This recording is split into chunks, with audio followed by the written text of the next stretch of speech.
Magic Ballerina. Holly and the Ice Palace. Holly's Adventures. Written by Darcey Bussell. Prologue. In the soft, pale light, the girl stood with her head bent and her hands held lightly in front of her. There was a moment's silence, and then the first notes of the music began. For as long as the girl could remember, music had seemed to tell her of another world, a magical, exciting world that lay far, far away. She always felt if she could just close her eyes and lose herself, then she would get there. Maybe this time. As the music swirled inside her, she swept her arms above her head, rose onto her toes and began to dance. 1. The audition. Holly Wilde ran excitedly up the steps of her ballet school. She was about to audition for the local production of The Nutcracker, which Madame Zaza, her ballet teacher, was helping to produce, and there was one particular part that Holly was desperate to get. She could still feel the tight good luck hug that her aunt had given her at home a few moments before. "Just remember what your mom told you," her aunt had said. "Don't worry, I will," Holly had replied, nodding hard. Holly's parents were both professional ballet dancers. They had divorced and were so often away on tour with their different ballet companies that it was easier for Holly to live with her aunt and uncle during term time.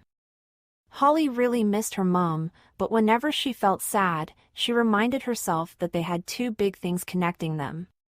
Firstly, they both loved each other, and secondly, they totally loved ballet. "And I've got a special ballet secret all of my own," thought Holly, as she pushed open the door to Madame Zaza's. She glanced down at the red ballet shoes poking out of her bag and smiled. Her shoes had special powers. When they glowed, it meant they were about to take Holly on a magical journey to the land of Enchantia, where all the characters from the ballets lived. It had happened quite a few times already, and each time Holly had an amazing adventure. "Hi, Holly. Are you nervous?" "I am." Her friend Chloe had caught up with her and they went into the changing rooms together. "I do feel a bit nervous," admitted Holly. "But excited too. I've been practicing like mad and I'm determined to get the part of a snow maiden." "Me too," said Chloe, "but, you know, apart from us, it's only older students auditioning to be snow maidens." Holly stared out of the window, suddenly wrapped up in a memory of the first time she'd ever seen the Nutcracker.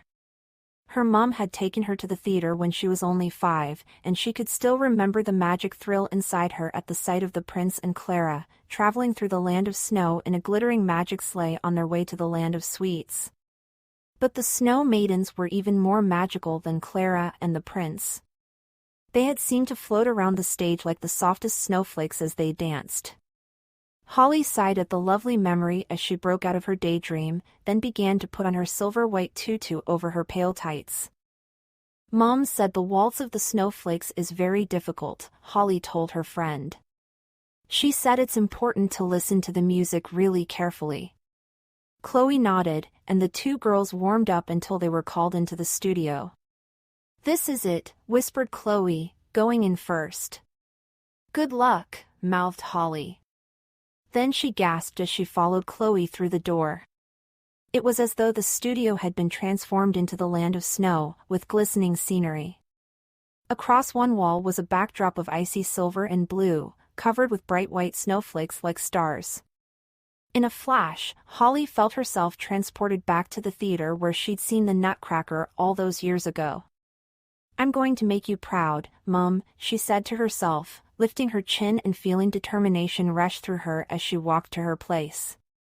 "How do you think it went?" asked Chloe, clutching Holly's hand outside in the corridor when the audition was over. Almost immediately, they were surrounded by other students. "What was it like? Did it go well?" they wanted to know. Holly was going back over the audition in her head. She thought it had been all right, but you could never be sure. "I took your mom's advice and focused on the music like mad," said Chloe, as she set off back to the changing rooms with the others. Holly stopped in her tracks. It was as though she was glued to the spot. She just realized something awful. She'd been concentrating so hard on the steps and the expression, and feeling the icy atmosphere, that she hadn't even noticed the music. How could she have forgotten such an important thing? Especially when her mom had particularly drawn attention to it. She dropped her head sadly at her stupid mistake and immediately got another shock. Her red shoes were glowing. That could only mean one thing: she was about to go to Enchantia. Right now. 2. The scorching sun. The glow was turning to swirls of colors, getting faster and brighter, and suddenly, Holly was swept up amongst them. Where am I? She thought, a few moments later. The field where she had landed was completely deserted.